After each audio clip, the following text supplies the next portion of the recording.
মা আছে, অনেক বোন আছে, সন্তান ভূমিষ্ঠ হওয়ার সময় কখনো চিৎকার দিয়ে স্বামীর হাত ধরে বলে আমারে মাফ করে দিও, আমি মনে হয় আর বাঁচবো না। বোন মা যদি কাছে থাকে তো মার হাত ধরে ডেকে বলে মা গো আমি মনে হয় আর বাঁচবো না। কারণ ডাক্তারদের গবেষণা হলো একজন মহিলাকে এই প্রসব বেদনায় যেই পরিমাণ কষ্ট হয়, এই কষ্ট যদি 10 জন পুরুষকেও সমান হারে ভাগ করে দেওয়া হয়, 10 জন পুরুষ ব্যথার যন্ত্রণা সহ্য করতে না পেরে ছটফট করে মারা যাবে। বাবার মায়ের সাথে খারাপ করে কথা বলবা না, রুক্ষ হয়ে কথা বলবা না, মার বাবার সাথে চমৎকার করে কথা বলো, উত্তম ব্যবহার করো।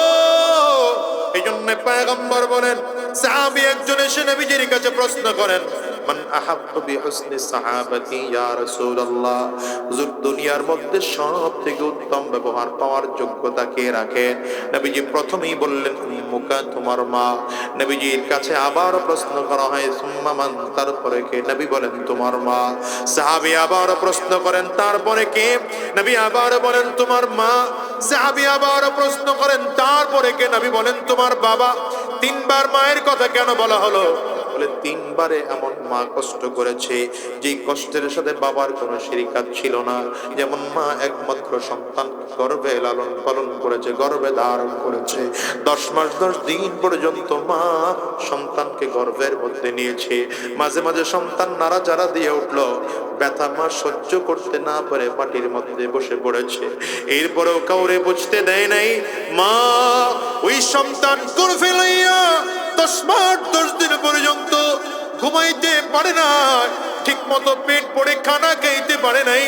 এরপরেও সন্তান রে ফেলে দেয় না, সন্তানকে কষ্ট করে নাই, সন্তানকে কষ্ট দেয় নাই।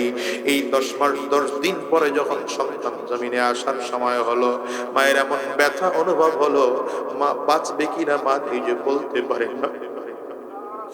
আপনি দেখবেন অনেক মা আছে, অনেক বোন আছে, সন্তান ভূমিষ্ঠ হওয়ার সময় কখনো চিৎকার দিয়ে স্বামীর হাত ধরে বলে আমারে মাফ করে দিও, আমি মনে হয় আর বাঁচবো না। বোন মা যদি কাছে থাকে তো মার হাত ধরে ডেকে বলে মা গো আমি মনে হয় আর বাঁচবো না। কারণ ডাক্তারদের গবেষণা হলো একজন মহিলাকে এই প্রসব বেদনায় যেই পরিমাণ কষ্ট হয়, এই কষ্ট যদি 10 জন পুরুষকেও সমান হারে ভাগ করে দেওয়া হয়, 10 জন পুরুষ ব্যথার যন্ত্রণা সহ্য করতে না পেরে ছটফট করে মারা যাবে। পয়গম্বর ডেকে বলেন, এ দুনিয়ার মুসলমান, ওই যে মা তোমাকে গর্ভের মধ্যে ধারণ করলো, মা তোমাকে জমিনের মধ্যে আনলো, মা এবার লালন পালন করলো। দেখেন বাচ্চা পেশাব করে দেয়, পায়খানা করে দেয় মায়ের কোলের মধ্যে, মার কিন্তু কোনোদিন ঘৃণাও লাগে না, খারাপ লাগে না। মা আবার সুন্দর করে ধোয়া মোছায়া বাচ্চাটার কোলের মধ্যে নিয়ে আবার বুকে লাগায়, গালের মধ্যে চুমা দেয়। এর নাম মা। কখনো কি দেখেছ ওই মাছকে তুমি ভুলে গেছো রে যুবক? হিসাব মিলায় দেখো। এরপরে বাবার অবদান সন্তানের প্রতি মোটেও কম নয়, কিন্তু মায়ের থেকে বেশি নয়। এই জন্য নবী 3 বার মায়ের কথা বলেছেন, বাবার কথা 1 বার বলেছেন। এই জন্য মায়ের সাথে কোনোদিন বেয়াদবি আচরণ করা যাবে না, বাবার সাথে কোনোদিন খারাপ আচরণ করা যাবে না। মা যদি তোমার সাথে খারাপ আচরণ করে তারপরেও প্রতিবাদ করা যাবে না। বলো, বাবা যদি তোমার সাথে খারাপ আচরণ করে তারপরেও বাবার সাথে বাজে আচরণ করা যাবে না। প্রয়োজনে মায়ের সাথে ভালো ব্যবহার করো, মা বুঝে না তারপরেও ভালো আচরণ করো। এবার দেখো, তুমি আর আমি যখন স্বামী হয়ে গেলাম, এবার আল্লাহ তাআলা স্ত্রীর কি হক তা বোঝানোর জন্য আল্লাহ কোরআনে বলেন, ওয়াআশিরুহুন্না বিল মা'রুফ। সেই স্ত্রীর সাথে যখন কথা বলবা, নমনীয় হয়ে কথা, নরম সুরে কথা বলবা, মুলায়েম করে কথা বলবা। মা'রুফের কথা বলা হয়েছে, আর মার বাবার ব্যাপারে বলা হয়েছে ইহসান। মা'রুফ আর ইহসানের মধ্যে পার্থক্য কি? উলামায়ে কেরাম বলেন পার্থক্য হলো এটা, অন্যায় করলো মায়ের সাথে ভালো আচরণ করবা, খারাপ আচরণ করলো মায়ের সাথে ভালো আচরণ করবা। মার বাবা যদি তোমার প্রতি জুলুম করে তারপরে ভালো আচরণ করবা, কিন্তু বিবি যদি তোমার সাথে খারাপ আচরণ করে তাইলে তার সাথে খারাপ আচরণ করার অনুমতি আছে। কথা কয় না? প্রয়োজনে বিবিকে মার দেওয়ার অনুমতি আছে। কখন? ডাইলে লবণ কম দিয়েছে আর বেশি দিয়েছে এই জন্য না। কথা বলে না তো। স্ত্রীকে মারতে পারবেন কখন? স্ত্রীর ব্যাপারে ইসলামের বিধান হলো, স্ত্রী যদি দ্বীনের বিরুদ্ধে চলে যায়। কথার বিরুদ্ধে? নামাজ পড়ে না, রোজা রাখে না, হজ করে না, যাকাত দেয় না, পর্দা করে না, বেপর্দা হয়ে চলে, সারাদিন ফেসবুকের মধ্যে মোবাইলের মধ্যে পড়ে থাকে, সারাদিন টিকটক চালায়, তাইলে ইসলামের বিধান হলো প্রথম তাকে বুঝান, দ্বিতীয়বার তাকে বুঝান, আবার তাকে বুঝান। 3 বার বুঝাইলেন কাজ হয় না, এবার তার সাথে একটু রাগ করেন। তুমি যদি এমন করেই চলতে থাকো, তোমার হাতের রান্না আমি খাবো না, রাগ করেন। যদি তাতেও পরিবর্তন না হয়, বিছানা আলাদা করে ফেলেন। তাতেও যদি পরিবর্তন না হয়, এবার হালকা পাতলা দেওয়ার অনুমতি আছে। জনমের পিটানি না। কথা বলে না। আর আমাদের দেশের অবস্থা তো হলো এমন, ভাত রান্না একটু শক্ত হইছে তো পিটানি শুরু। কথা বলে খালি মারে না, মারেও ধরে মারে, বাবারেও ধরে মারে। তালাক দেওয়ার সময় 14 গোষ্ঠী একসাথে তালাক। স্ত্রীকে অযথা মারা যাবে না। কথা বলে না। স্ত্রীকে বুঝান, বুঝান, বুঝান। না বুঝলে রাগ করেন, না বুঝলে বিছানা আলাদা করেন, এরপরে না বুঝলে হালকা মাইর। কথা বলে না। চেহারায় মারতে নিষেধ করা হয়েছে, মাথায় মারতে নিষেধ করা হয়েছে, এরপরেও যদি না বুঝে তাহলে তালাক দিয়ে তারে বাড়ি পাঠায় দেয়। কিন্তু মায়ের ব্যাপারে বলা হয়েছে, বাবার ব্যাপারে বলা হয়েছে, মা নামাজ পড়ে না, ধরে নেন বাবা নামাজ পড়ে না, মা পর্দা করে না, বাবা পর্দা করে না, হারাম রাস্তায় চলে, রাগ করা যাবে না। মার বাবার সাথে বুঝান, আবার বুঝান, আবার বুঝান, আবার বুঝান, আবার বুঝান, আবার বুঝান, আবার বুঝান, এর উপরে আর কিছু না। পার্থক্যটা বুঝলেন কিনা? পিতামাতার স্ত্রীর মধ্যে ব্যবধান এটা। স্ত্রীর সাথে রাগ করা যায়, বাবার মায়ের সাথে রাগ করা যায় না। আলহামদুলিল্লাহ, আলহামদুলিল্লাহিল্লাযী আহাতা বিকুল্লি শাইইন ইলমা।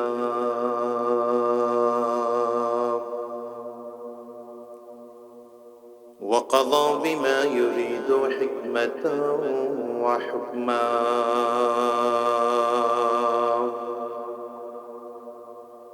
وأنعم بالنعم ابتلاء وامتحانا. ونشهد أن لا إله إلا الله وحده لا شريك له. ونشهد أن محمدًا عبده ورسوله. اللهم صل على محمد وعلى آله وصحبه وسلم تسليمًا كثيرًا كثيرا.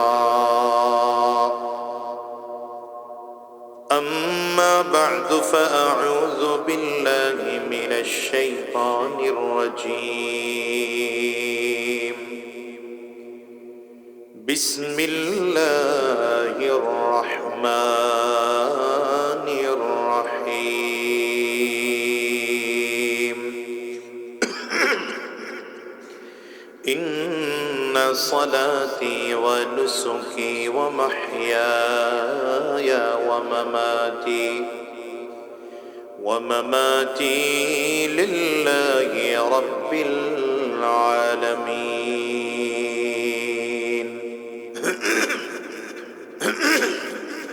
صدق الله العظيم وصدق رسوله النبي الكريم. ونحن على ذلك من الشاهدين والشاكرين. والحمد لله رب العالمين. সুবহানাকা লা ইলমা লানা ইল্লা মা 'আল্লামতানা ইন্নাকা আনতাল আলীমুল হাকীম। রব্বি ইশরাহ লি صدري ويسر لي أمري واحلل عقدة من لساني يفقه قولي। যে আয়াতে কারিমা তিলাওয়াত করেছে আল্লাহ রাব্বুল আলামিন গোটা দুনিয়ার মানুষকে লক্ষ্য করে বলেন, নবীজিকে উদ্দেশ্য করে আল্লাহ তাআলা বলেছেন, কুল, পয়গম্বর বলে দেন, আপনার উম্মতকে জানিয়ে দেন যে তোমরা বলবা, ইন্না সালাতি ওয়া নুসুকি ওয়া মাহইয়ায়া ওয়া মামাতি লিল্লাহি রাব্বিল আলামিন। তোমার উম্মতকে জানায় দিবা যেন তোমার উম্মত বলে যে আমার নামাজ, আমার কুরবানি, আমার বেঁচে থাকা, আমার মরে যাওয়া সব একমাত্র আল্লাহর জন্য। সব কার জন্যে? এখানে আল্লাহ তাআলা চারটা কথা বলেছেন এই আয়াতের মধ্যে। এক হচ্ছে নামাজের কথা বললেন, আরেকটা কুরবানির কথা বললেন, আর ইবাদত বাদ দিয়ে বেঁচে থাকা, মরে যাওয়া, জীবন মরণের কথা বললেন। এই চারটার মধ্যে প্রথম যে দুইটা ইবাদতের কথা বললেন, এই দুই ইবাদতের কথা বলে গোটা দুনিয়া সব ইবাদতকে একসাথে নিয়ে আসছেন। কারণ দুনিয়ার যত ইবাদত আছে, তিন ধরনের ইবাদত। যত ইবাদত আছে কয় ধরনের? তিন ধরনের। এক ধরনের ইবাদত হলো যেটা শারীরিক কষ্ট হয় কিন্তু অর্থ খরচ হয় না, এটাকে জানি ইবাদত বলা হয়। শারীরিক কষ্ট হয় কিন্তু অর্থ কথা বলে না। তো যেমন নামাজ পড়েন, রোজা রাখেন, এর মধ্যে শারীরিক কষ্ট হয় কিন্তু অর্থ খরচ হয়। জোরে বলে। ইবাদতের আরেক প্রকার ইবাদত হলো যেটাতে শুধু অর্থ খরচ হয়, শারীরিক কষ্ট হয় না। যেমন যাকাত, সাদকাতুল ফিতর, দান, সাদকা, এগুলোতে শুধু সম্পদ খরচ হয় তো শারীরিক কথা বলে না। আবার কিছু ইবাদত এমন আছে যেটাতে শারীরিক কষ্ট হয়, সম্পদও খরচ হয়। যেমন হজ। যেমন কি হজ শুধু টাকা আছে, যেতে পারবেন? এই জন্য হজ ফরজ হওয়ার জন্য শর্ত হলো সুস্থ থাকতে হবে, হজ করার মতো সম্পদও থাকতে হবে।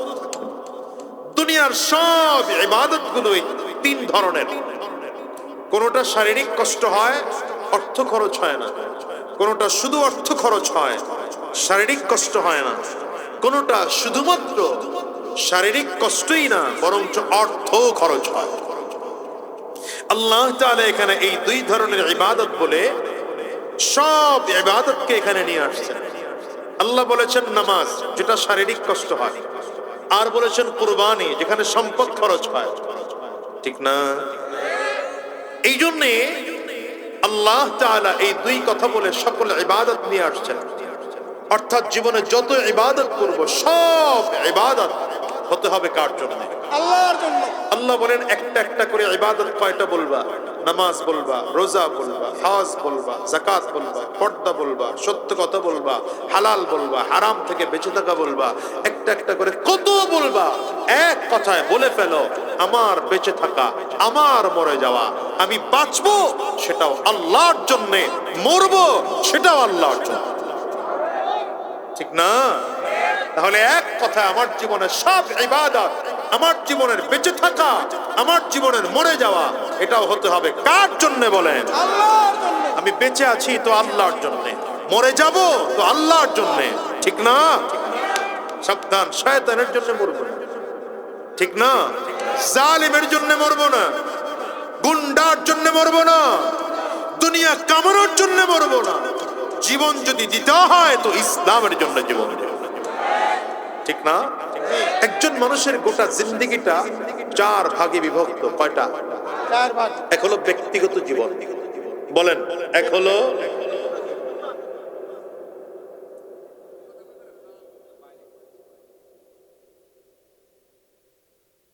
এক হলো ব্যক্তিগত জীবন, দ্বিতীয় হচ্ছে পারিবারিক জীবন। বলেন এদিকে এদিকে এদিকে আমার দিকে বলুন।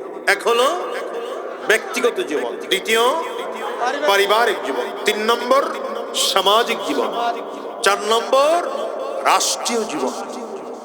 একজন মানুষের জীবন কয় ভাগ? 4টা ভাগ। 1 নম্বর বলতে হবে, জোরে বলতে হবে, সবার কথা বলতে। আমি এটাকে ক্লাস মনে করি, ওয়াজ মাহফিল ক্লাস। এখানে ক্লাস হচ্ছে, খুব মনোযোগ দিয়ে কথা বলতে হবে, কথা শুনতে হবে। 1 নম্বর ব্যক্তিগত জীবন, 2 নম্বর পারিবারিক জীবন, 3 নম্বর সামাজিক জীবন, 4 নম্বর রাষ্ট্রীয় জীবন। খুব ভালো করে বুঝে শুনে উত্তর দিবেন। এই 4টা হতে হবে কার হুকুমে?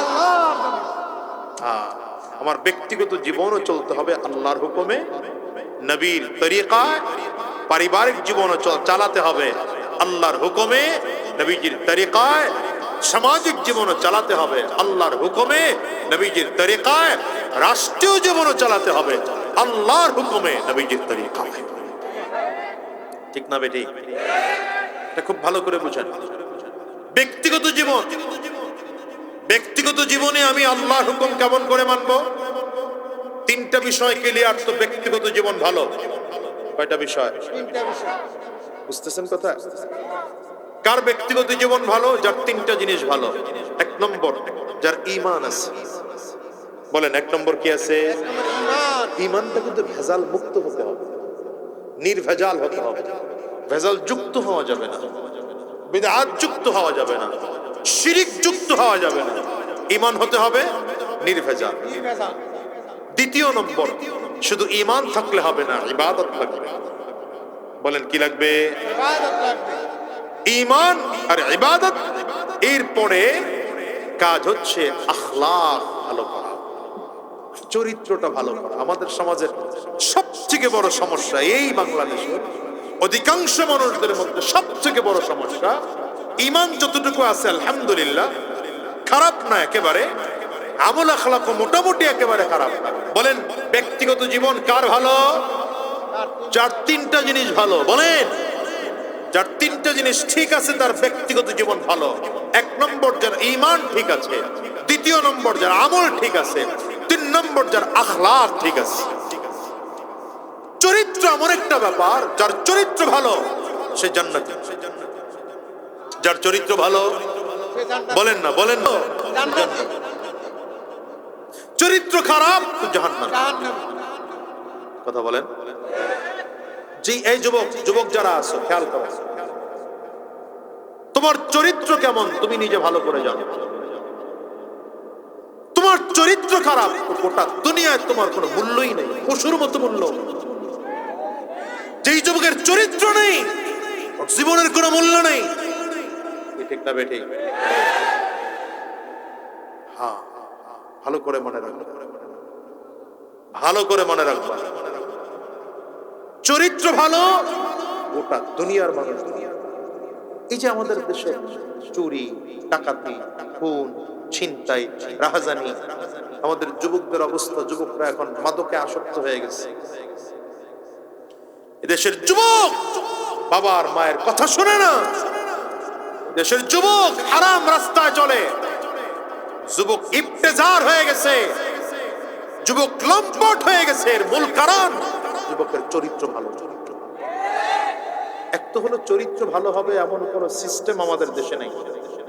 কারণ আমাদের দেশের সিস্টেমটা এমন, আমাদের দেশের সিস্টেমটা এমন যে দেশের মানুষের চরিত্র ভালো বানানোর কোনো ট্রেনিং নেই, বরঞ্চ চরিত্র খারাপ বানানোর ট্রেনিং আছে।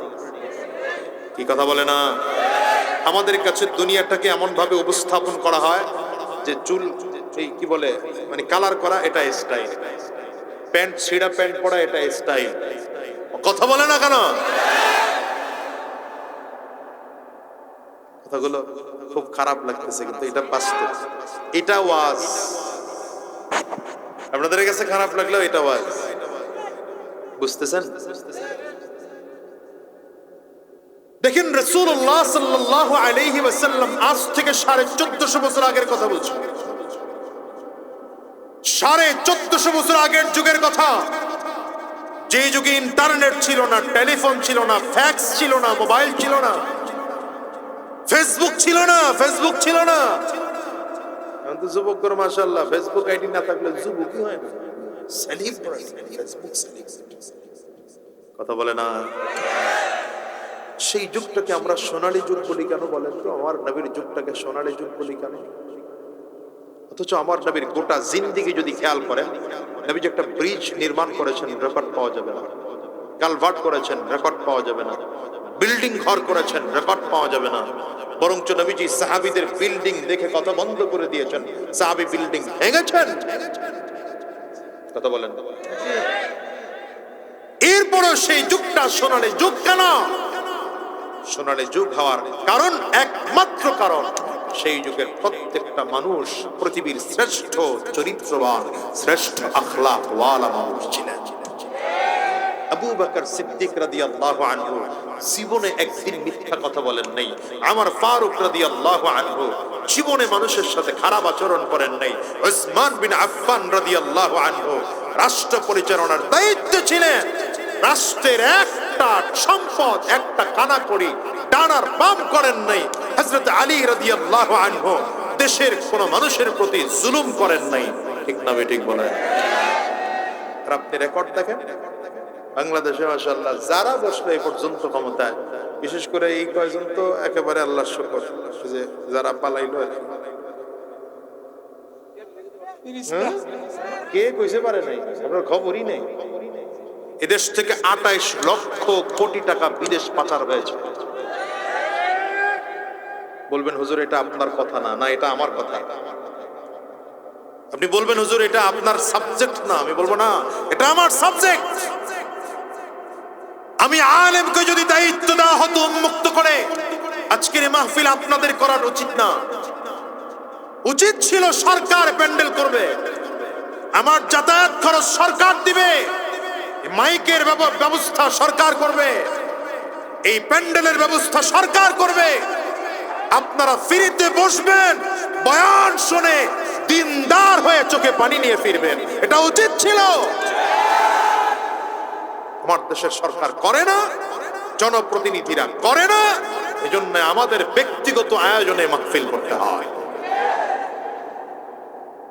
বুঝতেছেন না? না জুমার দিনের বয়ান কেন জানেন? জুমার দিনের বয়ান কেন? এই জন্যই জুমার দিনের বয়ানের জন্য জুমার খতিব সাহেব এক সপ্তাহ পুরো দিক নির্দেশনা জাতিকে দেবে, আর জাতি সে অনুযায়ী চলবে। আমাদের নসিব কত খারাপ। তাহলে বলেন ব্যক্তিগত জীবন কার ভালো? বলেন না, বলেন না, বলেন না, বলেন না। ১ নম্বর ঈমান, দ্বিতীয় নম্বর আমল, ৩ নম্বর চরিত্র। আল্লাহ আমাদের কবুল করুন, বলেন আমিন। ছোট ছোট করে বলতেছি কিন্তু কথাগুলো মনে রাখেন। সাহাবায়ে কেরাম আমার নবীর হাতে হাত দিয়ে কালিমা পড়ে মুসলমান হয়েছে, এমন আখলাক ওয়ালা হয়েছে, অথচ সেই মানুষগুলো জাহান্নামের আসামি ছিল। সাহাবায়ে কেরাম জন্মসূত্রে জাহান্নামের আসামি। বাবা কাফির, মা কাফিরা, বাবা মুশরিক, মা মুশরিকা, অথচ সেই মানুষগুলো কি পরিমাণ আখলাক ওয়ালা। আল্লাহু আকবার, আল্লাহু আকবার। যুবক একজন সমাজের সব থেকে ঘৃণিত চরিত্রের যুবক, এমন কোন অন্যায় নাই সে করে নাই, নবীজির হাতে হাত দিয়ে সে কালিমা পড়ে মুসলমান হয়ে গেছে। যুবক নবীজির হাতে হাত দিয়ে কালিমা পড়ে মুসলমান হয়ে বাড়ির দিকে রওনা করছে, তো রাস্তার মধ্যে সন্ধ্যা হয়ে গেল। এক যুবতী মেয়ে রাস্তা দিয়ে হাঁটছে, যুবকের দিকে তাকিয়ে চিনে ফেলছে যে এই যুবক তো সেই যুবক যে সমাজের সব থেকে চরিত্রহীন। তো আমাকে দেখলে চরিত্র আমার ঠিক রাখবে না, এটা কোথায় পালাবে? গাছের আড়ালে না পাথরের আড়ালে?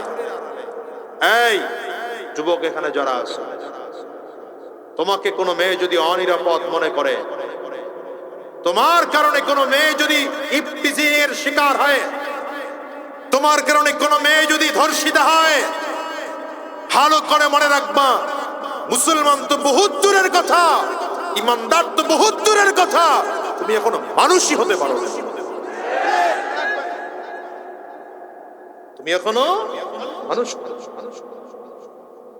যুবক তাকায় দেখতেছে মেয়েটা ছুটাছুটি করতেছে, একবার গাছের আড়ালে যায়, একবার পাথরের আড়ালে যায়, একবার পাহাড়ের চূড়ায় যায়। যুবক দূর থেকে ডাক দিয়েছে, মন টেনশন করো না, যদিও কিছুক্ষণ আমি আগে এলাকার সব থেকে খারাপ যুবক ছিলাম, এখন আমি আমার নবীর হাতে হাত দিয়ে কালিমা পড়ে এমন মুসলমান হয়েছি, তোমার চরিত্র নষ্ট করব দূরের কথা, বরঞ্চ তোমার ইজ্জত হেফাজতের দায়িত্ব আমি যুবক নিয়ে নিলাম। চিৎকার করে আওয়াজ দিয়ে বলেন আল্লাহু আকবার। রাসূল নামে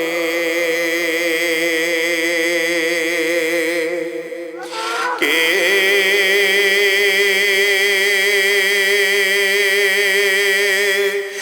এলো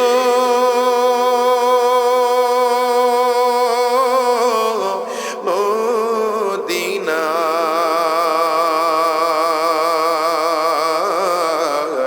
রাসূল নামে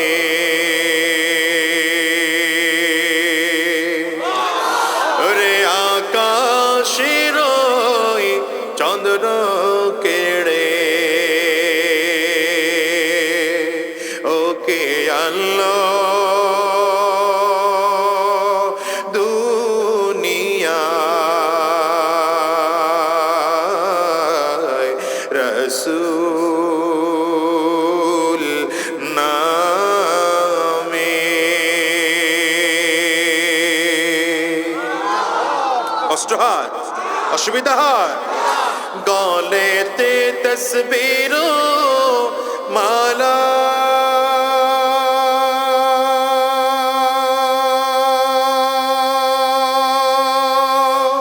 কে লোই কামলিওয়ালা রে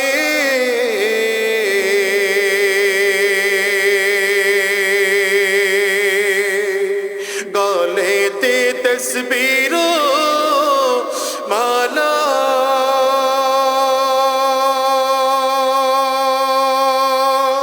কে লোই কামলিওয়ালা রে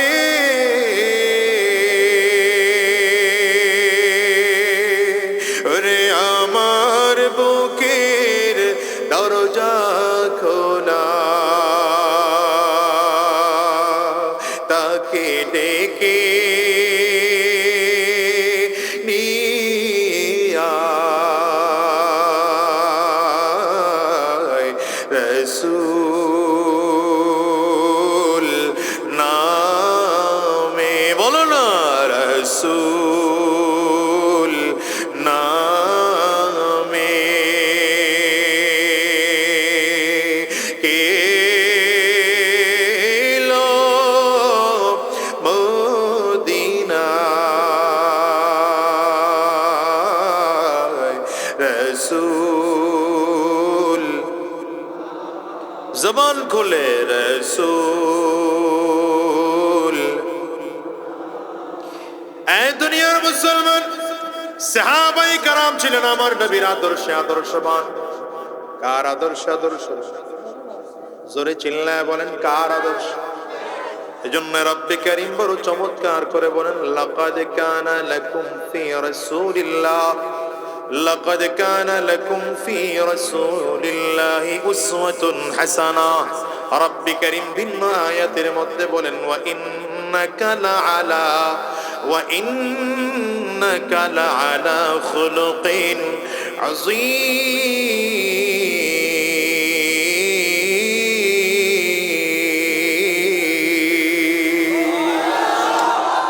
আমার নবীর চরিত্রের ব্যাপারে আল্লাহ নিজে সার্টিফিকেট দিচ্ছেন।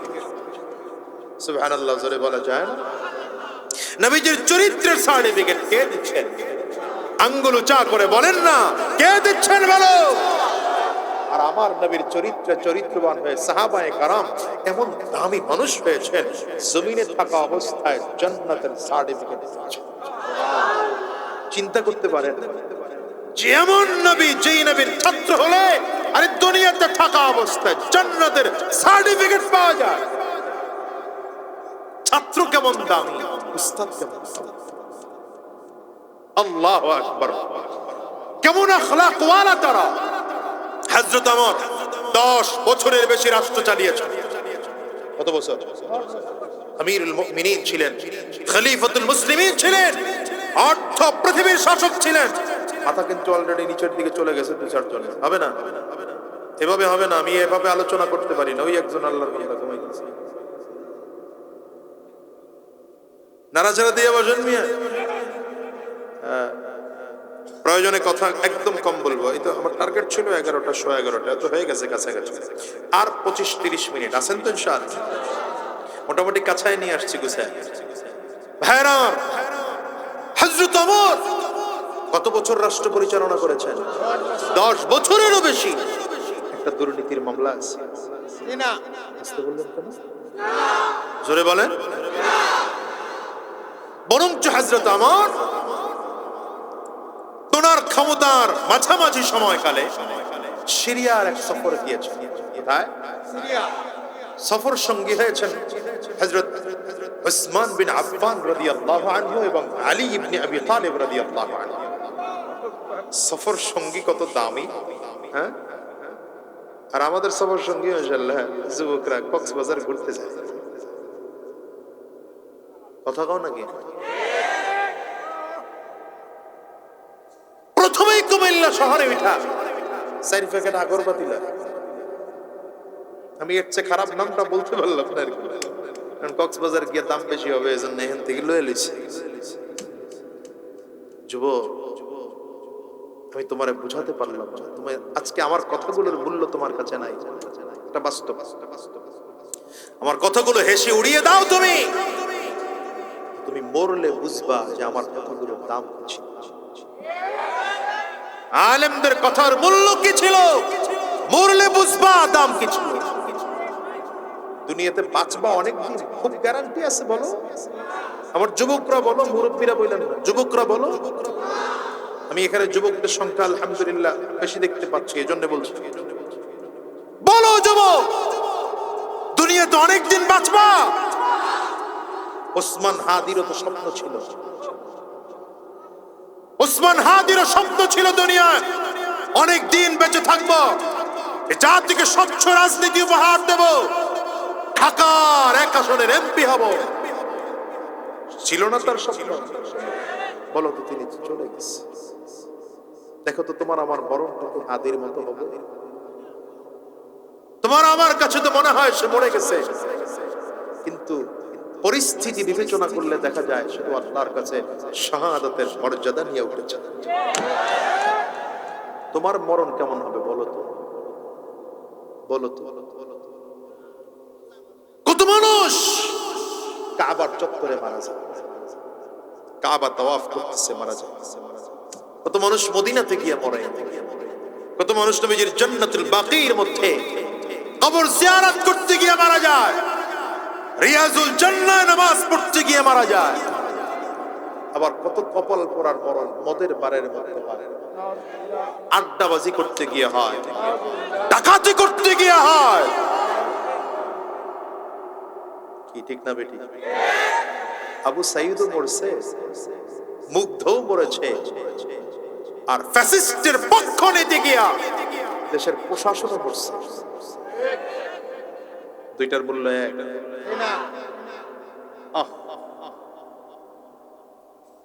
এই জন্য কথাগুলোর মূল্য মনে করে দিলের গান লাগায় কথা শোনা, জীবনটাকে পরিবর্তন করে। কয়দিনে দুনিয়ার রং তামাশায় থাকবে বলো? আমি বলছি না যে আমার মতো একদম দাড়ি টুপি লাগায় জুব্বা পরে আগামী কালকের থেকে নামাজ রোজা একদম একেবারে এত ভাবে করবা, দুনিয়ার কিচ্ছু দরকার নেই। না না না, তা বলি নাই।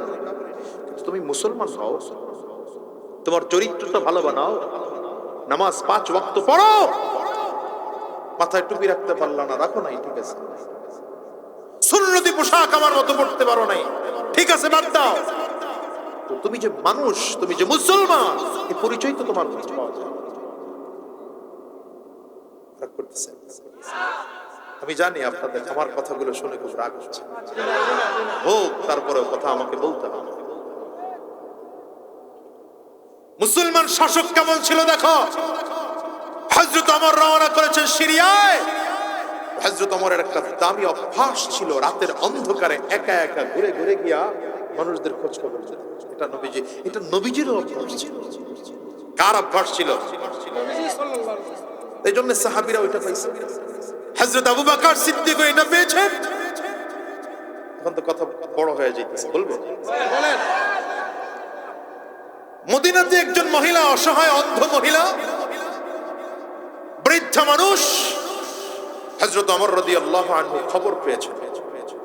সিরিয়ার কথাটা মনে রেখে না। আর এখন যেটা বলতেছি এটা হচ্ছে হযরত ওমর, আবু বকর সিদ্দিক তখন রাষ্ট্রপ্রধান, হযরত ওমর তখন প্রধান বিচারপতি। হযরত ওমর তখন দেখেন বিচারপতি 2 বছর প্রধান বিচারপতির দায়িত্ব পালন করেছেন। মানে প্রধান বিচারপতি বুঝছেন তো, সুপ্রিম কোর্টের প্রধান। 2 বছর পরে রিজেন্ট পেপার লিখে রাষ্ট্রপতির কাছে জমা দিতে গেছেন, আমার এটা রিসিভ করে দেন। কেন? 2 বছর বসে বসে প্রধান বিচারপতির চেয়ার পাহারা দিচ্ছি, এটা মামলা আসে না তো এই চেয়ারে বসে লাভ না। বুঝেন নাই? কি বুঝছেন? কিছুই বুঝছেন? এটা বাংলাদেশে বসে বুঝবেন না। এই দেশে এখন 65 লক্ষ মামলা, হায়ার কোর্ট লোয়ার কোর্ট মিলিয়ে 65 লক্ষ মামলা এখনো পেন্ডিং আছে। 65 লক্ষ। আপনি বুঝবেন কি? হ্যাঁ? আর এই দেশের মামলা তো মাশাআল্লাহ এমন মামলা যে আমি আমার এলাকার জনপ্রতিনিধিত্বের কারণে এখন বুঝতেছি 5 বছর ধরে মামলা চলতেছে। বাদীর খরচ হয়েছে 5 লাখ, বিবাদীর খরচ হয়েছে 5.5 লাখ। যেই জমি নিয়ে মামলা, জমির দাম মাত্র 2 লাখ।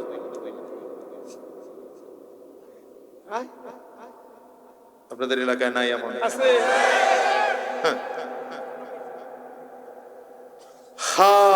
ওরে মানুষ হইছ বেহুশ দুনিয়ার পিছে, ওরে মানুষ হইছ বেহুশ দুনিয়ার পিছে, কি জবাব দিবা তুমি আল্লাহর কাছে? হায় কি জবাব দিবা তুমি আল্লাহর কাছে? হালাল হারাম না মানিয়া কত টাকা করছো কামাই, এত টাকা রাখবা কোথায়? কাফনের যে পকেট নাই। টাকা পয়সা লইয়া কি কেউ কবরে গেছে? টাকা পয়সা লইয়া কি কেউ কবরে গেছে? কি জবাব দিবা তুমি আল্লাহর কাছে?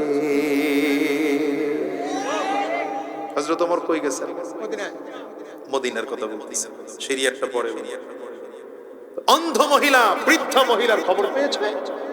হযরত ওমর চিন্তা করলেন তার ঘরে তো কেউ নাই, পুরুষ নাই, স্বামী নাই, সন্তান নাই, কেউ যে তাকে সাহায্য করবে নাই। তো তিনি মহিলার খবর পেয়ে মহিলার ঘরটা ঝাড়ু দিয়ে খানা পাকায়া রেডি করে, মহিলার সব সামানা রেডি করে দেওয়ার জন্য ফজরের নামাজের পরেই আমল, ফজরের পরে যে সুন্নতি আমল আছে এগুলো না করেই চলে গেছে।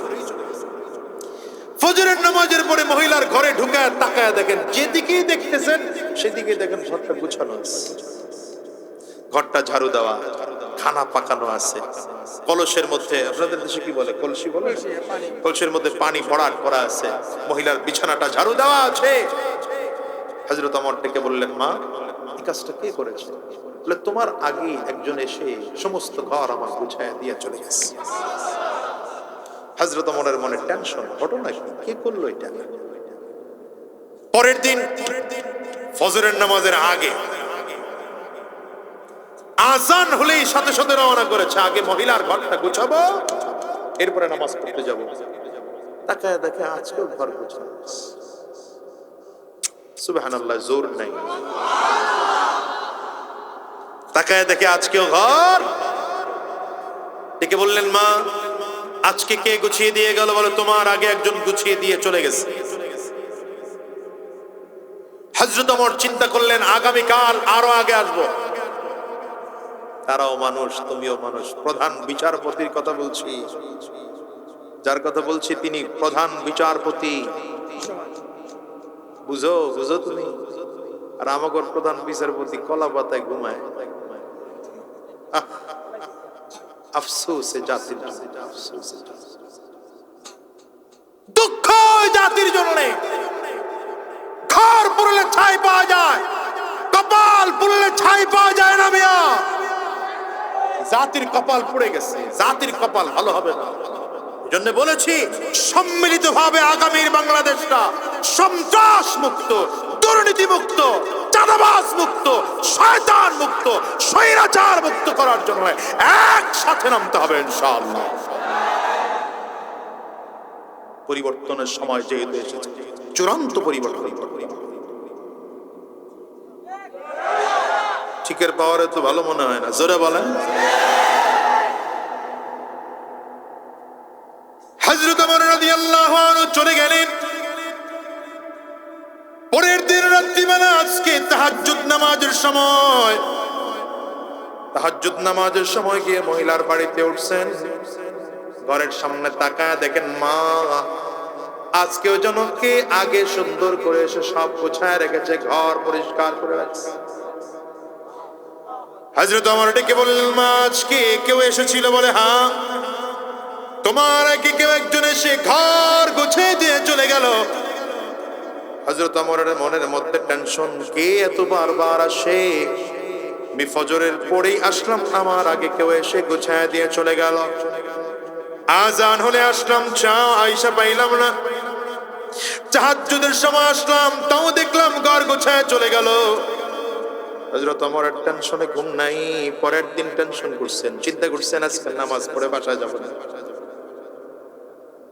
নামাজ পড়ে গিয়া বাসায় না গিয়া ঈশার নামাজ শেষ করে মহিলার বাড়ির সামনে এক ঝোপের মধ্যে আড়াল করে চুপটি মেরে বসে আছেন। ঢুকে কে দেখবো? আল্লাহ, বসে আছেন আস্তে আস্তে করে। তাকে দেখতেছেন চাদর দিয়ে নিজের চেহারাটা ঢেকে রাখছে, পায়ের জুতাটা পর্যন্ত খুলে আসছে, আওয়াজ হয়েছে। হযরত ওমর চিন্তা করলেন, তুমি আমারে সওয়াবের কাম করতে দাও না, কে তুমি? দেখতে হবে। একদম কাছাকাছি আসছেন, ঝোপের ভেতর থেকে বের করে চক্রায় বসছে। কে ভাই আপনি? ওই চেহারা ঢাকা অবস্থায় বলে, ওমর জোরে আওয়াজ দিও না, আমাকে ছেড়ে দাও। মহিলার ঘরে গিয়ে পানিটা কলসি পোড়ায় দিতে হবে, খানাটা পাকায় দিতে হবে। হযরত ওমর যদিও চেহারা দেখেন না, কিন্তু কণ্ঠটা এত পরিচিত মনে হয়। কণ্ঠ শুনে মনে হচ্ছে গভর্নমেন্ট অফ মদিনার প্রেসিডেন্ট, খলিফাতুল মুসলিমিন, আমিরুল মুমিনিন আবু বকর সিদ্দিক।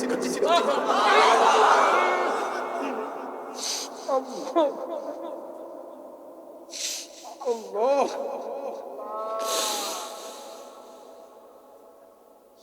আল্লাহ। হযরত ওমর বলেন, আপনি কি প্রতিদিন এমন করে করে আসেন? বলে, ওমর আমি প্রতিদিন এমন করে আসি, মহিলার ঘর গোছায় দিয়ে যাই। কারণ আমি খবর পেয়েছি মহিলা বৃদ্ধা মানুষ, তার ঘরে স্বামী নাই, সন্তান নাই, ঘর গোছায় দেওয়ার মতো কোনো একজন মানুষ তারা নাই। আমি এই জন্য তার ঘরটা এসে প্রতিদিন রাতের বেলায় গোছায় দিয়ে চলে যাই। হযরত ওমর ডেকে বললেন, আমিরুল মুমিনিন আর দেরি করা যাবে না, আপনি আমার প্রশ্নের উত্তর দেন, জুতা খুলে কেন আসছেন? উনি জুতা খুলে আসছে এই জন্য, এটা পাহাড়ি রাস্তা, পাহাড়ের রাস্তার পাথরের রাস্তা হয়। পাথরের রাস্তার মধ্যে যদি আমার জুতার আওয়াজ হয়, হাঁটার একটা আওয়াজ আসবে, আশেপাশের মানুষগুলো সজাগ হয়ে যাবে, আমাকে চিনে ফেলবে। আমি চাই এত গোপনে গোপনে আমল করব, আমার মালিক ছাড়া যেন কেউ না জানে। আল্লাকা সিররুন ইনদাল্লাহ বাইনাকা আনতা ওয়া বাইনাল্লাহ। আল্লাহু আকবার। গোপন আমল, এটা গোপন আমল। দুনিয়ার মুসলমান, এই ওমর রাদিয়াল্লাহু আনহু শরিয়ার জমিনে চলে গেলেন। সফর সঙ্গী কে কে বললাম? উসমান বিন আফফান রাদিয়াল্লাহু আনহু, আলী ইবনে আবি তালিব রাদিয়াল্লাহু আনহু। দুজনরে ঘুম পাড়া হযরত ওমর একা একা রওনা করেছেন রাতের অন্ধকারে। এলাকার মানুষ কে কোন অসুবিধার মধ্যে আছে দেখার জন্য। তাকে দেখেন একজন বুড়ি মহিলা ঘরের সামনে বসে আছে। হালকা চাঁদের আলো দেখা যায়। বুড়ি মহিলা বিষণ্ণ মন নিয়ে বসে আছেন। হযরত ওমর গিয়ে দাঁড়িয়েছেন, মা আসসালামু আলাইকুম ওয়া রাহমাতুল্লাহ, সালাম দিছেন। মহিলা জবাব দেয়, ওয়া আলাইকুম আসসালাম ওয়া রাহমাতুল্লাহ। মাগো কেমন আছেন বলেন না। বুড়ি মহিলা জবাব দেয়, যেই যুগের শাসক ওমর, সেই যুগে কি আর ভালো থাকা যায়? কি কথা বলছি? এই কথা যদি আমাদের কোন মেম্বরের সামনে বলছো, হ্যাঁ, চকিদারের সামনে কইলেও খবর আছে। তোমার থমকে দাঁড়ায় গেছেন, মা কেন, কি হয়েছে বলেন না। মহিলা কান্না করে আর ডেকে বলে, তোমার কাছে বলে লাভ কি বলো, তোমার কাছে বলে কোনো লাভ নাই। হযরত ওমর নিজের পরিচয় লুকিয়ে দিয়ে বললেন, মা বলেন আপনি আমার সাথে ওমরের পরিচয় আছে, আমি আপনার কথাগুলো ওমরকে বলতে পারবো, কি অসুবিধা আপনি বলেন। মহিলা ডাক দেয়, শোনো, ওমর এতদিন ধরে এই এলাকার শাসনকর্তা, সে গোটা পৃথিবী শাসন করে, অর্ধ পৃথিবী শাসন করে। শুনি মাঝে মাঝে আমার বাড়ির সামনের রাস্তা দিয়ে ঘোড়া হাঁকায় হাঁকায় যায়। আজকে এত বছর হয়ে গেল, আমি একজন বৃদ্ধ মানুষ, আমার ঘরে স্বামী নাই, সন্তান নাই, মানুষের বাড়িতে কাজ করে করে খাবো সেই পরিমাণ অবস্থা আমার নাই। কিন্তু ওমর এতদিন পর্যন্ত যে আমার খবর নিল না, আমি ওর নামটাও শুনতে চাই না। আল্লাহ যেন কোনোদিন ওর চেহারাটাও আমারে না দেখা।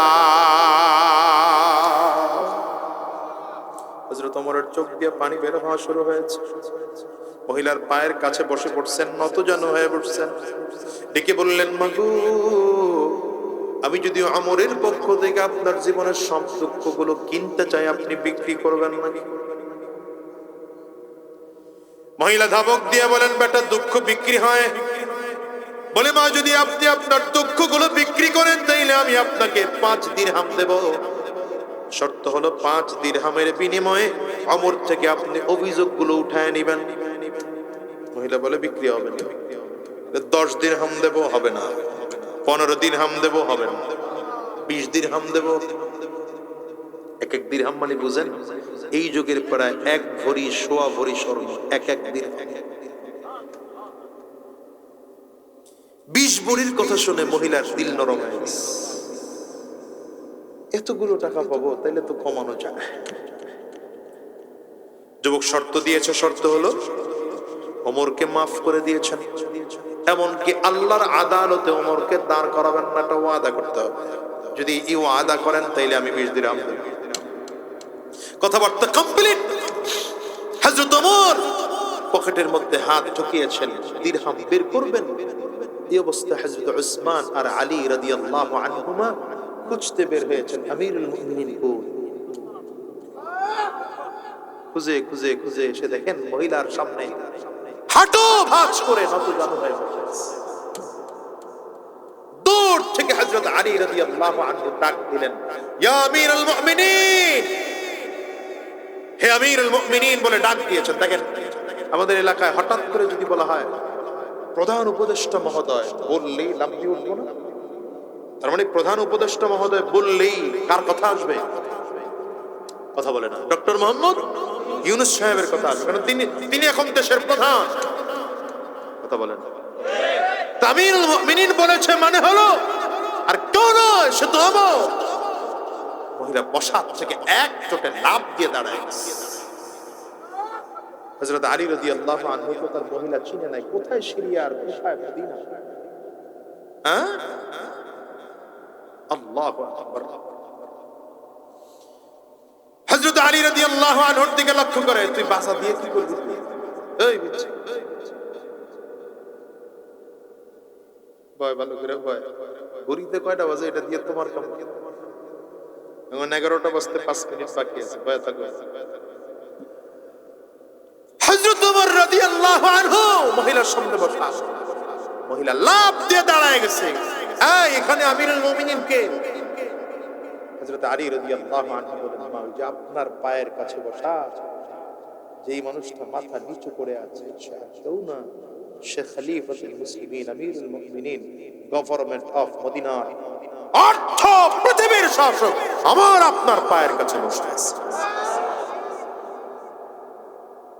জনপ্রতিনিধি হইতে চান, নেতা হইতে চান, কাছে জইলা হ্যাঁ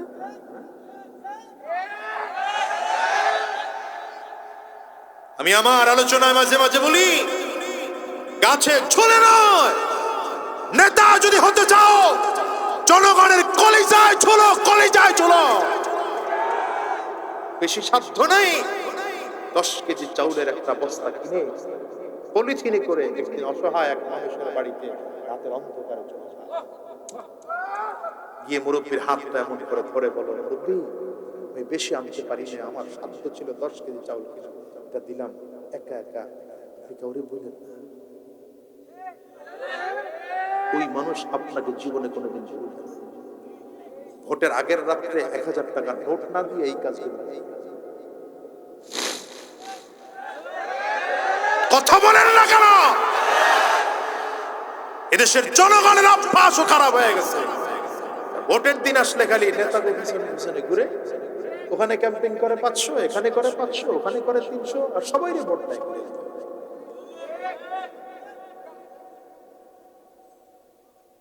আল্লাহ জাতিটাকে বুঝার তৌফিক দান করুন, আমিন। আপনারা আজকে আমাদের মেইন রোডে উঠতে দেন কিনা আল্লাহই ভালো জানেন। চরিত্রটা ভালো বানান, চরিত্র খারাপ, চরিত্র খারাপ, জন্য এই কথা বলতে গিয়ে এত হযরত ওমর রাদিয়াল্লাহু আনহুর সামনে মহিলা এখন দাঁড়ায় হাত জোর করে কান্না করতেছে, ওমর আপনি আমারে maaf করে দেন, আমি বুঝতে পারিনি, আমি একজন ইমানদার। মহিলা বলতেছে আমি একজন ইমানদার, নবীর সাহাবী সম্পর্কে মোটেও বিদ্বেষ আমার নাই, কিন্তু আপনি এত বছর হয়ে গেল আমার খবর নেন নাই, এজন্য আপনার প্রতি অভিমান ছিল, অভিমান থেকে আপনার প্রতি বদদুয়া করেছি, কিন্তু ইসলামের প্রতি আমার মোটেও জানা। হযরত ওমর বলেন, মা আমি আপনাকে কেন মাফ করব, আপনি তো আমারে মাফ করেন, আপনার সাথে আমার চুক্তি হয়েছে 20 দিরহাম দিব, আর আপনি আমার থেকে সকল অভিযোগ উঠায় নিবেন, আগে সে কাজ। হযরত ওমর নিজের পকেট থেকে 20 দিরহাম বের করে মহিলার হাতে দিয়েছেন। মহিলা নিয়ে বলে, মা এবার মাফ করে দিয়েছেন? বলে হ্যাঁ। হযরত ওমর বলে, মৌখিক স্বীকারোক্তি বিশ্বাস করি না, নিজের চাদরের কিনারা ছিঁড়ছে, চাদর ছিঁড়ে কাগজ কি বলে কাপড়ের টুকরাটা আর কলমটা সামনে দিয়ে বলে, মা লিখে দেন 20 দিরহামের বিনিময়ে আমি ওমরকে মাফ করে দিয়েছি, কিয়ামতের ময়দানে আল্লাহর আদালতে ওমরকে আসামির কাঠগড়ায় দাঁড় করাবো।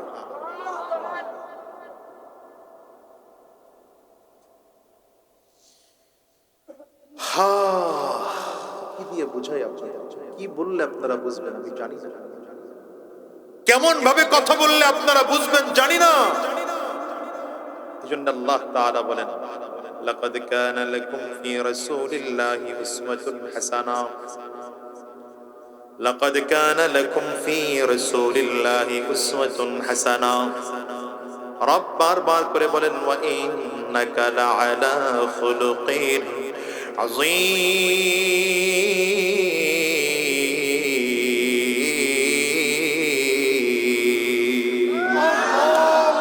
আমার নবীজি আখলাকওয়ালা হওয়ার কারণে সাহাবায়ে কেরাম গোটা দুনিয়ার সব থেকে শ্রেষ্ঠ আখলাকওয়ালা হয়ে গেলেন। মহিলার সামনে হযরত ওমর দাঁড়ায় আছেন, মহিলার সামনে দাঁড়ায় ডেকে বলেন, মা এই কাপড়ের মধ্যে লিখে দেন 20 দিরহামের বিনিময়ে আপনি ওমরকে মাফ করে দিয়েছেন। মহিলা যখন কাপড়ের মধ্যে লিখে দিল, হযরত ওমর লেখাটা নিয়ে হযরত আলী রাদিয়াল্লাহু আনহুর হাতে দিয়ে বললেন, ভাই আলী এটা তোমার কাছে খুব যত্ন করে রেখে দিবা, কারণ তোমার আগে যদি আমি জমিন থেকে বিদায় হয়ে যাই, আমার কাফনের কাপড়ের টুকরার মধ্যে ছোট্ট কাপড়ের টুকরাটাও ঢুকায় দিবা, আমি এটা কিয়ামতের ময়দানে হাতি নিয়ে আমার আল্লাহর আদালতে দাঁড়াতে চাই, কারণ এই মহিলা যদি কিয়ামতের ময়দানে আমাকে আল্লাহর আদালতে দাঁড় করায় ফেলে, আমি যদি সেদিন দেখাইতে পারি আল্লাহ দুনিয়াতে থাকা অবস্থায় আমি 20 দিরহামের বিনিময়ে আমার জীবনের সব দাবিগুলো মহিলা থেকে ছাড়িয়েছিলাম। আমার যুবক ভাইদেরকে বলবো, যুবক, নিজেকে নিজে প্রশ্ন করো, তোমার ব্যক্তিগত জীবনটা কি ভালো? ব্যক্তিগত জীবন যদি ভালো না হয় তাইলে এখনই ভালো বানাও। ঈমানটাকে মজবুত করো, আমলটাকে শুদ্ধ করো, আখলাকটাকে ভালো বানাও, তাইলে তোমার ব্যক্তিগত জীবন ভালো। এবার তোমার পারিবারিক জীবন ভালো বানাতে হবে। পারিবারিক জীবন ভালো বানাতে হলে কি করতে হবে? আমার হাজারো পরিচয় আছে। আমি কারো বাবা, আমি কারো সন্তান, আমি কারো স্বামী, আমি কারো নাতি, আমি কারো দাদা, আমি কারো চাচা, আমি কারো মামা। মাদেরকে বলবো, ঠিক আপনারও এমন পরিচয় আলাদা আলাদা আছে। আপনি কারো মেয়ে, আপনি কারো মা, আপনি কারো সন্তান, আপনি কারো বোন, আপনি কারো ভাবি, আপনি কারো স্ত্রী, আলাদা আলাদা করে পরিচয় আছে। দেখো মুসলমান, মায়ের হক মায়ের মতো করে আদায় করো, বাবার হক বাবার মতো করে আদায় করো। যখন তুমি আর আমি সন্তান, তো আল্লাহ তাআলা বলেন, ওয়া ক্বাদা রাব্বুকা আল্লা তা'বুদু ইল্লা ইয়্যাহু ওয়া বিল ওয়ালিদাইনি ইহসানা ইম্মা ইয়াবলুগান্না ইনদাকাল কিবরা আহাদুহুমা আও কিলাহুমা ফালা তাকুল লাহুমা উফফিন ওয়ালা তানহারহুমা ওয়া কুল লাহুমা কাওলান كريما واخفض لهما جناح الذل من الرحمة وقل رب ارحمهما بلو بلو وقل رب ارحمهما كما ربياني صغيرا। যখন তুমি আর আমি সন্তান, তো আল্লাহ তাআলা তোমাকে আমাকে নির্দেশ দিচ্ছেন, এই বান্দা, যেমন করে আমি আল্লাহ পাকের ইবাদত করা ফরজ, তেমন করে বাবা এবং মায়ের খেদমত করাও ফরজ। সাবধান, বাবা আর মায়ের সাথে খারাপ আচরণ করবা না, বাবা আর মায়ের সাথে খারাপ করে কথা বলবা না, রুক্ষ হয়ে কথা বলবা না। মার বাবার সাথে চমৎকার করে কথা বলো, উত্তম ব্যবহার করো। এই জন্য পয়গম্বর বলেন, সাহাবী একজন এসে নবীজির কাছে প্রশ্ন করেন, মান আহাব্বু বিহুসনি সাহাবাতি ইয়া রাসূলুল্লাহ, হুজুর, দুনিয়ার মধ্যে সবথেকে উত্তম ব্যবহার পাওয়ার যোগ্যতা কে রাখে? নবীজি প্রথমেই বললেন, উম্মুকা, তোমার মা। নবীজির কাছে আবার প্রশ্ন করা হয়, সুম্মা মান, তারপরে কে? নবী বলেন, তোমার মা। সাহাবী আবার প্রশ্ন করেন, তারপরে কে? নবী আবার বলেন, তোমার মা।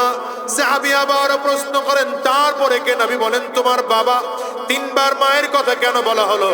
বলে, তিনবারে এমন মা কষ্ট করেছে যে কষ্টের সাথে বাবার কোনো শরিকাত ছিল না। যেমন মা একমাত্র সন্তান গর্ভে লালন পালন করেছে, গর্ভে ধারণ করেছে, 10 মাস 10 দিন পর্যন্ত মা সন্তানকে গর্ভের মধ্যে নিয়েছে। মাঝে মাঝে সন্তান নাড়াচাড়া দিয়ে উঠলো, ব্যথা মা সহ্য করতে না পারে মাটির মধ্যে বসে পড়েছে। এরপরেও কাউরে বুঝতে দেয় নাই। মা ওই সন্তান গর্ভে লইয়া 10 মাস 10 দিন পর্যন্ত ঘুমাইতে পারে না, ঠিক মতো পেট পড়ে খানা খাইতে পারে নাই। এরপরেও সন্তান রে ফেলে দেয় না, সন্তানকে কষ্ট করে নাই, সন্তানকে কষ্ট দেয় নাই। এই 10 মাস 10 দিন পরে যখন সন্তান জমিনে আসার সময় হলো, মায়ের এমন ব্যথা অনুভব হলো, মা বাঁচবে কিনা মা নিজে বলতে পারে না। আপনি দেখবেন অনেক মা আছে, অনেক বোন আছে, সন্তান ভূমিষ্ঠ হওয়ার সময় কখনো চিৎকার দিয়ে স্বামীর হাত ধরে বলে, আমারে মাফ করে দিও, আমি মনে হয় আর বাঁচবো না।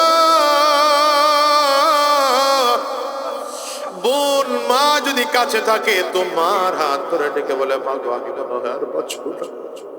কারণ ডাক্তারদের গবেষণা হলো, একজন মহিলাকে এই প্রসব বেদনায় যেই পরিমাণ কষ্ট হয়, এই কষ্ট যদি 10 জন পুরুষকেও সমান হারে ভাগ করে দেওয়া হয়, 10 জন পুরুষ ব্যথার যন্ত্রণা সহ্য করতে না পেরে ছটফট করে মারা যাবে। পয়গম্বর ডেকে বলেন, এ দুনিয়ার মুসলমান, ওই যে মা তোমাকে গর্ভের মধ্যে ধারণ করলো, মা তোমাকে জমিনের মধ্যে আনলো, মা এবার লালন পালন করলো। দেখেন, বাচ্চা পেশাব করে দেয়, পায়খানা করে দেয় মায়ের কোলের মধ্যে, মার কিন্তু কোনোদিন ঘৃণাও লাগে না, খারাপ লাগে না। মা আবার সুন্দর করে ধোয়া মোছায়া বাচ্চাটার কোলের মধ্যে নিয়ে আবার বুকে লাগায় গালের মধ্যে চুমা দেয়।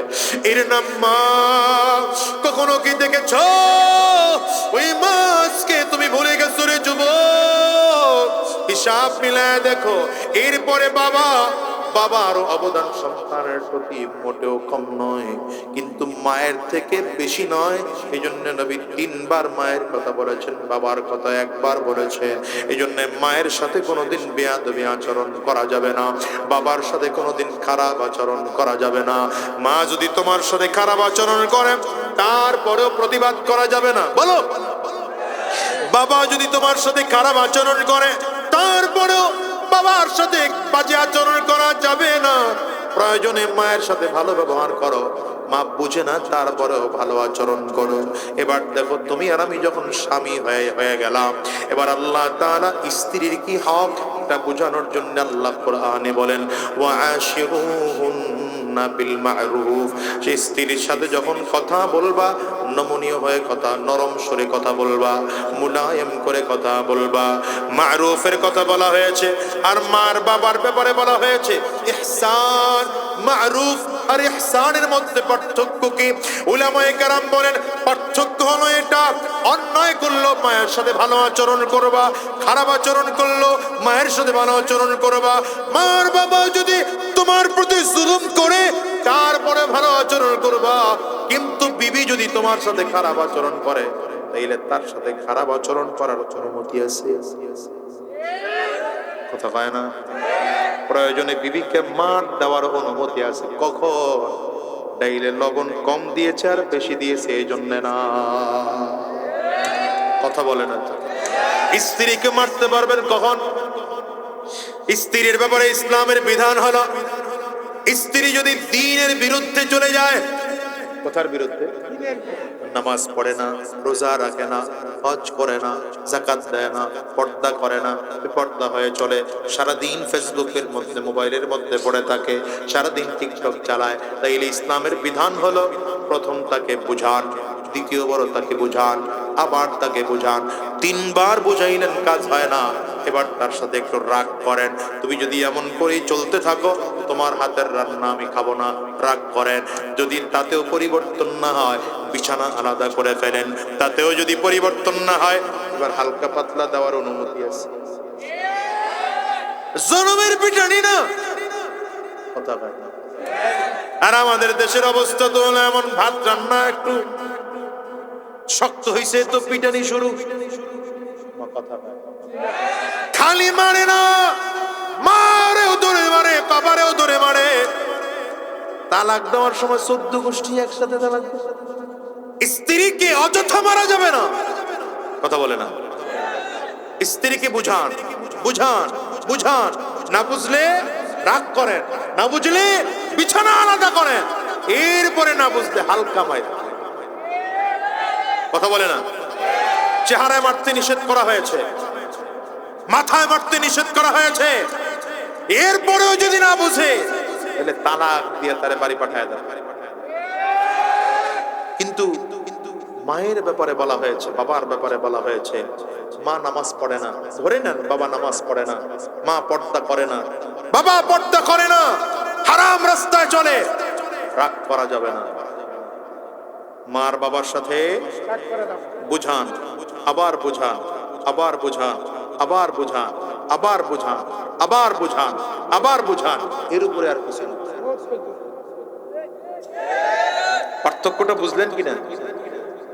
পিতামাতার স্ত্রীর মধ্যে ব্যবধান এটা। স্ত্রীর সাথে রাগ করা যায়, বাবার মায়ের সাথে রাগ করা যায় না। এবার তুমি আমি যখন বাবা, এলে আমার সন্তান আছে, কথা বলেন এখানে সন্তানের বাবা কারা কারা? দেখি হাত তুলেন। যদি বিয়ে করস নাই তোর হাত তুলিস না। সন্তানের বাবা যারা, তাদের ব্যাপারে আল্লাহ পাকের কোরআনের ইন্নামা আমওয়ালুকুম ওয়া আওলাদুকুম ফিতনা, আল্লাহ বলেন পরীক্ষার জন্য দিয়েছি তোমার সন্তান। খেয়াল করেন, সন্তান দিয়েছেন কি জন্য? জোরে বলেন, সন্তান দিয়েছেন কি জন্য? পরীক্ষার জন্য। তার মানে সন্তান যদি ভালো বানাতে পারো জান্নাত, ভালো বানাইতে না পারলে সন্তানের কারণে তুমি পিতা জাহান্নামে। অ্যাথমেটিকের পাওয়ার জোরে বের হয় না, জোরে বলো। সন্তানের ব্যাপারে ইসলামের বিধান কি? হ্যাঁ, খেয়াল করেন, এখানে যতজন বাবা বসে আছেন, পর্দার আড়ালে যদি কোন সন্তানের মা থাকেন, তাদেরকে বলবো ইসলামের বিধান। নবী বলেন, যখন সন্তানের বয়স 7 হয়, কত হয়? 7 হয়, তো ইসলামের বিধান হচ্ছে তাকে নামাজের তালকিন দাও, নিয়ে যান মসজিদে, মসজিদে নিয়ে যান। 10 বছর হয় তো তাকে নামাজের আদেশ করো। নামাজের যখন 12 বছর হয়ে যাবে, নবী বলেন নামাজের জন্য বলো, যদি না পড়ে। পার্থক্য বুঝলেন কিনা? বলেন না। এটা গেল পারিবারিক জীবন, যেহেতু বলছেন শেষ করতে হবে, তাহলে দ্রুত শেষ করে। 3 নম্বর হচ্ছে সামাজিক জীবন। সামাজিক জীবনের 1 নম্বর কাজ হলো, মৌলিক কথা হচ্ছে, আমার কারণে আমার প্রতিবেশী, আমার মুরব্বী, আমার প্রতিবেশী, আমার বাড়ির পাশে কেউ যেন আমার কারণে কষ্ট না পায়। এটা হচ্ছে সামাজিক জীবনের সৌন্দর্য। আমাদের দেশের সৌন্দর্য হলো, ঘর এমন পরিমাণ ঠেকাইছে জমিতে নিয়ে নিয়ে, সরকার আইন করছে 3 ফিট রাখবা, উনি 3 ফিট রাখবে তো দূরের কথা, একেবারে এই জায়গায় বর্ডারে জানালা খুলবে সেটাও নাই, এখন হাই গ্লাস দিছে টানে। জানালা খোলা যায় না। এটা আপনাদের এলাকায় নাই মনে হয়? আছে।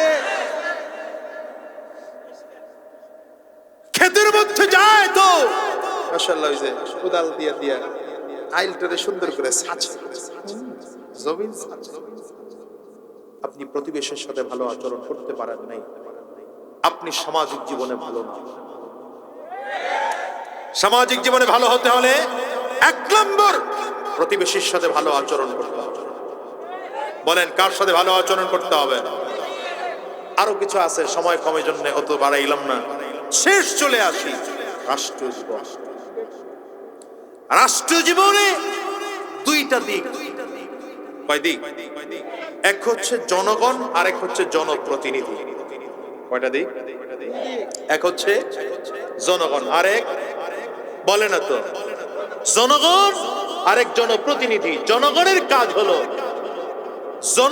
কাজ হলো রাষ্ট্রের সম্পদগুলো যেন তার কারণে নষ্ট না হয়। রাষ্ট্রের যে আইন ইসলাম বিরোধী নয়, সে আইনের যেন অমান্য না হয়। আর জনপ্রতিনিধির কাজ হলো, আমাকে যেহেতু জনগণ দায়িত্ব দিয়েছে, আমার যেন কারো প্রতি জুলুম না হয়। বলেন কি হয়? জুলুম না হয়। আর জনপ্রতিনিধির দায়িত্ব হলো রাষ্ট্রের কাজ, রাষ্ট্রের দায়িত্ব আসার পরে অর্থ যেন, সম্পদ যেন 1 টাকার জন্য এদিক সেদিক না হয়। নির্বাচনের আগে আপনার সম্পদ থাকে 5 কোটি, নির্বাচনের 5 বছর পরে 510 কোটি হয়ে যায়। কোন কায়দায়? কথা বলেন না কেন? এটা আমি আপনাদের ভালো এমপির কথা বলতেছি, ভালো এমপি, বিগত দিনের এমপি।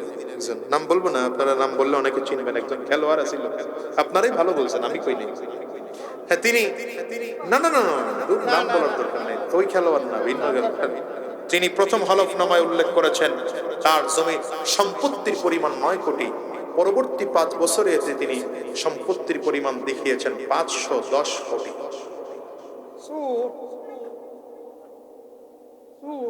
কথা বলেন না কেন? হ্যাঁ, আল্লাহ জাতিকে বুঝার তৌফিক দান করুন। এই 2টা হলো 2 দিকের দায়িত্ব। আর জনপ্রতিনিধি আর জনগণের মৌলিক দায়িত্ব হলো রাষ্ট্রে ইনসাফ প্রতিষ্ঠা করা তথা ইসলাম প্রতিষ্ঠা করা। ইসলাম প্রতিষ্ঠার জন্য রক্ত দেওয়ার দরকার হলে রক্ত দেওয়া, জীবন দেওয়ার প্রয়োজন হলে জীবন দিতেও তৈয়ার থাকা।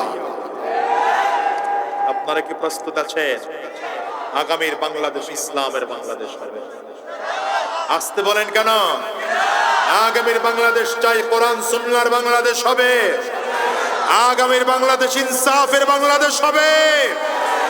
আগামীর বাংলাদেশ মজলুম জনতার বাংলাদেশ হবে। এই বাংলাদেশ করার জন্য যদি আমাদের আবার রক্ত দিতে হয়, আবার জীবন দিতে হয়, কারা কারা তৈয়ার আছো? 2 হাত উঁচা করে দেখাও। আল্লাহ কবুল করো। জোরে বলেন আমিন। আরো জোরে বলেন আমিন। ইসলামের জন্য জীবন দিলে মৃত্যু বলে না শহীদ বলে? শহীদ বলে, জোরে বলেন, শহীদ বলে, মৃত্যু বলে না শহীদ বলে? শহীদ বলে। আমরা শাহাদাতে মৃত্যু চাই কি চাই না? দুনিয়াতে কয়দিন বাঁচবো বলেন? আজ আছি আগামীকাল বাঁচবো এমন কোনো গ্যারান্টি নাই, ঠিক না বেঠি? বরঞ্চ দুনিয়ার থেকে সাধারণ মরলে সেই মরণটা দিয়ে জান্নাত পাবো গ্যারান্টি নেই। কিন্তু মরণটা যদি ইসলামের জন্য হয়, তাহলে জান্নাত মরণটা যদি কোরআনের জন্য হয়, মরণটা যদি দ্বীন ও ইসলামের জন্য হয়, তাহলে নিশ্চিত জান্নাত। এজন্য আপনাদের কাছে আমার সর্বশেষ কথা, রাষ্ট্রীয় জীবনেও ইসলাম লাগবে। আবার বলেন তো, ব্যক্তিগত জীবনে, পারিবারিক জীবনে, সামাজিক জীবনে, রাষ্ট্রীয় জীবনে, চারোটা ক্ষেত্রে ইসলাম লাগবে কি লাগবে না? লাগবে, জোরে বলেন, লাগবে। লাগবে। সুতরাং আগামীর বাংলাদেশ বিনির্মাণে শুধু বাংলাদেশ নয়, আমার ব্যক্তি থেকে আরম্ভ করে রাষ্ট্র পর্যন্ত সব জায়গায় ইসলাম পৌঁছানোর জন্য তৈয়ার আছেন তো ইনশাআল্লাহ? ইনশাআল্লাহ। আল্লাহ আমাদের তৌফিক দান করুন। জবান করে চিৎকার করে বলেন আল্লাহুম্মা আমিন। রব্বানা যালামনা আনফুসানা ওয়া ইন লাম তাগফির লানা ওয়া তারহামনা লানাকুনান্না মিনাল খাসিরিন। ربنا لا تزغ قلوبنا بعد إذ هديتنا وهب لنا من لدنك رحمة إنك أنت الوهاب رب ارحمهما كما ربياني صغيرا رب ارحمهما كما ربياني صغيرا مولاي كريم তোমার কতিপয় গোলামদেরকে আমি গুনাহগার হাত তুলেছি। আয় আল্লাহ, জানি না এই মজলিসের মধ্যে কার জানি মা নাই, কার জানি বাবা নাই, কে জানি মাকে হারিয়ে ফেলেছেন, কে জানি বাবাকে হারিয়ে ফেলেছেন। আয় আল্লাহ, যাদের আব্বা আম্মা জমিন থেকে বিদায় হয়ে চলে গেছে, আব্বা আম্মার কবরগুলো জান্নাতের টুকরা বানায় দাও। আয় আল্লাহ, যাদের আব্বা আম্মা বেঁচে আছেন হায়াত বাড়ায় দাও, বেশি বেশি করে আব্বা আম্মার খেদমত করার তৌফিক দিয়ে দাও। আয় আল্লাহ, আজকের এই মাহফিলকেও তুমি কবুল করে নাও, আমাদের জিন্দেগির সব গুনাহগুলো মাফ করে দাও। আমরা জীবনে যত গুনাহ করেছি, জেনে না জেনে, বুঝে না বুঝে, ইচ্ছা অনিচ্ছা, গোপনে প্রকাশ্যে, দিনে রাতে, সব গুনাহ থেকে মাফ চাই, মেহেরবানি করে মাফ করে দাও। আয় আল্লাহ, আমাদেরকে দ্বীনের জন্য কবুল করে নাও, আমাদেরকে ইসলামের জন্য কবুল করে নাও। মাওলাই করিম, আমরা যারা মুসিবতের মধ্যে আছি, মুসিবত দূর করে দাও। যারা অভাবগ্রস্ত, অভাব দূর করে দাও। যারা পেরেশানিগ্রস্ত, পেরেশানি দূর করে দাও। যারা যে সমস্যার মধ্যে আছে, প্রত্যেকের সমস্যাগুলো তুমি দূর করে দাও। আল্লাহ, আমাদেরকে দ্বীনের জন্য কবুল করে নাও। আজকের এই মাহফিল করতে গিয়ে যারা টাকা পয়সা, মেধা, শ্রম, বুদ্ধি দিয়ে সহযোগিতা করলে, প্রত্যেককে তুমি কবুল আর মঞ্জুর করে নাও। আয় আল্লাহ, আমার কলিজার টুকরা যুবকদেরকেও তুমি কবুল করে নাও, মাসুম বাচ্চাদেরকেও কবুল করে নাও, মুরব্বী বাজামদেরকেও তুমি কবুল করে নাও, পর্দার আড়ালের মা বোনদেরকেও তুমি কবুল করে নাও। আয় আল্লাহ, আমাদের ব্যক্তিগত জীবন, পারিবারিক জীবন, রাষ্ট্রীয় জীবন, সামাজিক জীবন, সব জায়গায় ইসলাম ও তোমার হুকুম অনুযায়ী, নবীজির সুন্নাহ অনুযায়ী সুন্দর করে জীবনটাকে সাজানোর তৌফিক দাও। আল্লাহ, আমাদেরকে দ্বীন ও ঈমানের পথে চলার তৌফিক দিয়ে দাও। আল্লাহ, এই দেশটাকে তুমি হেফাজত করো, উলামায়ে কেরামদেরকে কোন নেক তৌফিক দিয়ে দাও। আয় আল্লাহ, দেশে ইসলাম কায়েমের ব্যবস্থা করে দাও, কোরআন সুন্নাহ ভিত্তিক রাষ্ট্র পরিচালনার তৌফিক দিয়ে দাও। আল্লাহ, আমাদেরকে দ্বীনের জন্য কবুল করে নাও।